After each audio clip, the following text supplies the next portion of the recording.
CM साहब ने इतना टाइम को नहीं कि वो गाने की लिस्ट बना के दिए डिलीट करने, ना किसी बड़े आईएएस आईपीएस ने इतना टाइम के गाने लिस्ट बना के। वो किसी कुत्ते बिल्ली की जिम्मेवारी लाऊंगे ले भाई, तो वो बता रहे कौन के है भाई। हम तो जगराते करके भी खा लेंगे, हम तो चलो छोटे मोटे हमारे दो लाइव शो आ जाएंगे, वो करके खा लेंगे, हमारा तो गुजारा हो जाएगा। हम हर तरीके से सरकार के साथ हैं। अगर सरकार चाहती है कि इसको बैन किया जाए तो बैन अच्छे तरीके से किया जाए। पहली मेरी डिमांड ये है, बैन करो अच्छे तरीके से, हम सरकार के साथ हैं। 2 महीने पहले सूबे के मुखिया नायब सैनी ने करनाल में लॉ एंड ऑर्डर को लेकर एक रिव्यू मीटिंग की थी, जिसमें ये बात सामने आई थी कि हरियाणवी सिंगर बदमाशी और गन कल्चर को बढ़ावा देने वाले गाने ज्यादा गा रहे हैं, जिससे सूबे में क्राइम बढ़ रहा है। नौजवान गन, बदमाशी और गन कल्चर वाले गानों पर रील्स बना रहे हैं और गन कल्चर वाले गाने इस समय सूबे का माहौल ज्यादा खराब कर रहे हैं। उसी वक्त सीएम सैनी ने पुलिस को गन कल्चर और नशे को बढ़ावा देने वाले गानों पर निगरानी रखने का आदेश दिया था। अब गन कल्चर और बदमाशी बढ़ाने की बात पर कई हरियाणवी सिंगर्स के गाने बैन कर दिए गए हैं। मासूम शर्मा, अंकित बाल्यान और नरेंद्र बगाना के गाने बैन कर दिए गए हैं। सिंगर मासूम शर्मा के सबसे ज्यादा 3 गाने बैन किए गए हैं। मासूम शर्मा का ट्यूशन बदमाशी का 60 मुकदमे खटोला 2 गाना बैन कर दिया गया है। सिंगर अंकित बाल्यान का गाना भरी कोर्ट में और सिंगर नरेंद्र बगाना का गाना भाई तेरा गुंडा से ये बैन कर दिया गया है। इन गानों के बैन होने के बाद हरियाणवी गायकों की प्रतिक्रिया सामने आनी शुरू हो गई है। गायक मासूम शर्मा ने सरकार के एक अधिकारी पर उन्हें टारगेट करने का आरोप लगाया है। तो वहीं इन गानों के बैन होने के बाद मासूम शर्मा ने अपने फेसबुक अकाउंट से लाइव आकर क्या कुछ कहा, जरा सुनिएगा। मैं इस इंडस्ट्री में मैंने कदम रखा था 15 साल पहले, 2009-10 में मैंने रिकॉर्डिंग शुरू करी थी और गाने गाए, कोठे चढ़ ललकारू, मारी गाल में एक पटोला तू, वैसे वैसे गाने गा के थोड़ा सा फिर अपना जॉनर चेंज कर करके इंडस्ट्री में काम करा और समय के अनुसार चीज़ें बदली, टेस्ट चेंज करने की कोशिश करी, रागनी करने की कोशिश करी दादा लक्ष्मी चंद की, कुछ एक और बहुत सारे आर्टिस्टों ने बहुत सारा कमाल काम करा इस दौरान। और इस दौरान अपने इंडस्ट्री एक तरीके से एक बूम पर आ गई कि भाई आज के दिन हरियाणवी जो म्यूजिक इंडस्ट्री है उसका अपना एक वजूद जो है पूरे भारत में है, कि मतलब ये मानना जाओ कि पूरे भारत में जल्दी ग्रोथ करने वाली इंडस्ट्री जो म्यूजिक इंडस्ट्री है वो हरियाणवी म्यूजिक इंडस्ट्री है। और इस म्यूजिक इंडस्ट्री में फिलहाल जो है एक संकट आया। संकट के है कि भाई उस म्यूजिक इंडस्ट्री के कुछ एक जो गाने हैं वो डिलीट करने लग रहे हैं, डिलीट करे गए, डिलीट क्या बैन किया गया उनको, डिलीट नहीं कह सकता मैं इनको, डिलीट नहीं हुए क्योंकि वो इंडिया में बैन कर दिया गया कि भाई भारत सरकार जो है आपराधिक श्रेणी में उनको रख दिया। किसी भी तरीके से गन कल्चर को उसको बढ़ावा देने की बात करके या किसी भी प्रकार की बात करके उसको बैन करवा दिया गया इंडिया में। और चलो कोई बात नहीं, बैन करवा दिया। मैं मानता हूं गन कल्चर अच्छी बात नहीं है और समाज के लिए ये ठीक नहीं है, लेकिन पहली बात है, वो जो पहला पॉइंट है वो ये पॉइंट है कि बैन करवा दिया, कोई दिक्कत नहीं है। अगर सरकार कुछ ऐसा चाह रही है कि ऐसे गाने नहीं बनने चाहिए तो मैं सरकार के साथ हूं।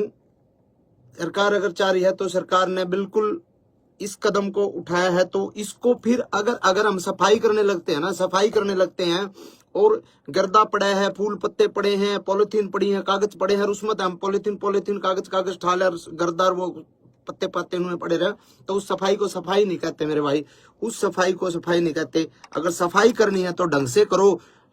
हर कलाकार के हर तरीके से, मतलब किसी एक कलाकार को टारगेट करके आप उस चीज को मतलब उसकी सफाई नहीं कर सकते।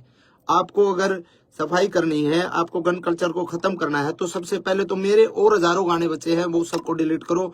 उसके बाद सभी कलाकारों के जितने भी जो गाने हैं सबको डिलीट करो। मेरे बड़े गाने थे, ट्यूशन बदमाशी का था, 60 मुकदमे थे, 2 खटोले थे और जितने भी गाने थे उनको डिलीट करा। और 1-2 कलाकारों का और साथी जो छोटे मोटे कोई और माले और 1-2 गाने और डिलीट हुए हैं। नरेंद्र बगाना जी का एक गाना डिलीट हुआ है शायद, एक गाना इनका अंकित बाल्यान और का डिलीट हुआ है, एक शायद पीएस पुलिस तौर का डिलीट हुआ है। तो ये 1-2-3 और डिलीट करे गए ताकि ये ना लगे कि भाई अकेला मासूम क्यों है। लेकिन जो बड़े आर्टिस्ट हैं, जो बड़े मतलब वेपन्स के साथ जिनके लोगों के गाने आए उन पे कोई सरकार ने कोई कार्रवाई नहीं करी। तो एक तो मैं ये चाहता हूं कि सरकार अगर कार्रवाई करे, और सरकार का भी मैं मुझे जो लगता है ना, ये मुझे ये लगता है कि सरकार जो कार्रवाई जो सरकार ने करी है, वो सरकार ने तो एक निर्देश दे दिया भाई ऐसा कुछ करो, लेकिन उसके बावजूद जिन लोगों को जिम्मेदारियां दी गई, जो छोटे वहां पे जो बैठे हैं वहां पे, मतलब कुछ एक हमारे कलाकार बिरादरी के ही कुछ एक गंदे लोग जो वहां पे बैठे हैं, जिन लोगों को छोटे से बड़े कलाकार को मतलब उन लोगों को पसंद नहीं किया जा सकता, नहीं किया जा रहा, और फिर भी वो लोग बैठे हैं और वो लोग लिस्ट बना के देते हैं कि ये गाने डिलीट होने चाहिए, और उस गाने में सबसे ज्यादा टारगेट मासूम शर्मा होता है। मतलब समानता के साथ इसको अधिकारियों तक, बड़े अधिकारी जो इसमें इसको देख रहे हैं उनको देखना चाहिए कि भाई इसमें समानता होनी चाहिए, भेदभाव नहीं होना चाहिए, और अगर करना है तो सबके साथ करो, नहीं तो फिर आप किसी एक आदमी के साथ आप ऐसा अन्याय करोगे तो गलत बात है। पहला पॉइंट तो ये है जी। दूसरा पॉइंट मेरा ये है, अगर समाज की बात करते हैं हम कि भाई समाज पे इन गाने का दुष्प्रभाव पड़ता है, बदमाशी के गाने का, तो समाज पे उन गाने का दुष्प्रभाव नहीं पड़ता। हमारी गाल में एक पटोला तू बिन्ने बितर बन जाएगी, तेरी सॉलिड बॉडी रहे है। जो इस तरीके के गाने हैं जिनको फोक गाने के नाम पे फोक बता के फोक लोकगीत है, लोकगीत ऐसे होते हैं क्या? तो क्या वो जो अब हम ये बंद करके ये गाने ना बना के हम बहु छोरियां के ऊपर गाने बनाने लग जाओ, भाभी ने पटोला बताकर वैसे वैसे गाने बनाने लग जाओ, तो क्या वो समाज के लिए सही है?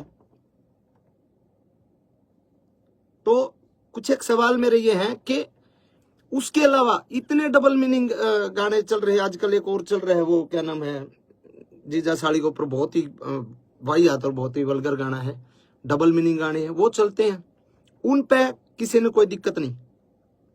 बदमाशी के गाना तो दिक्कत, बदमाशी के गाने चलो ठीक है, गन कल्चर को भी खत्म करो, लेकिन वो अश्लीलता भी खत्म होनी चाहिए।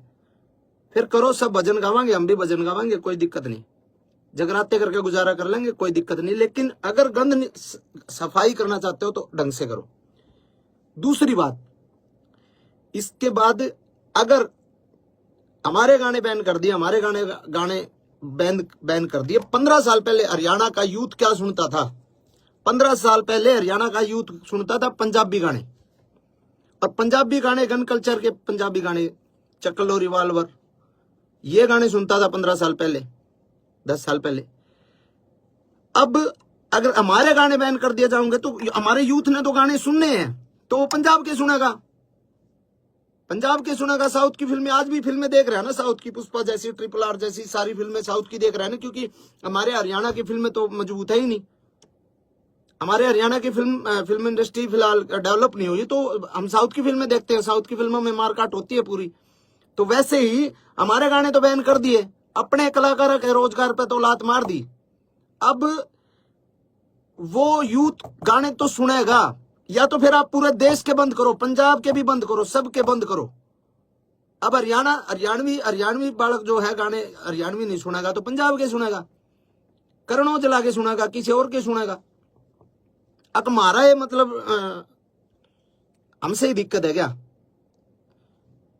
यो पॉइंट है कि आप या तो बंद करो तो पूरे देश में बंद करो, इस तरीके की बातें। और सब ने पता भी है भाई, 10 साल पहले जब तक हमारी इंडस्ट्री डेवलप नहीं हुई थी, हमारी इंडस्ट्री ने एक मुकाम नहीं हासिल किया था, जब तक हमारा यूथ पंजाबी गाने ही सुनता था।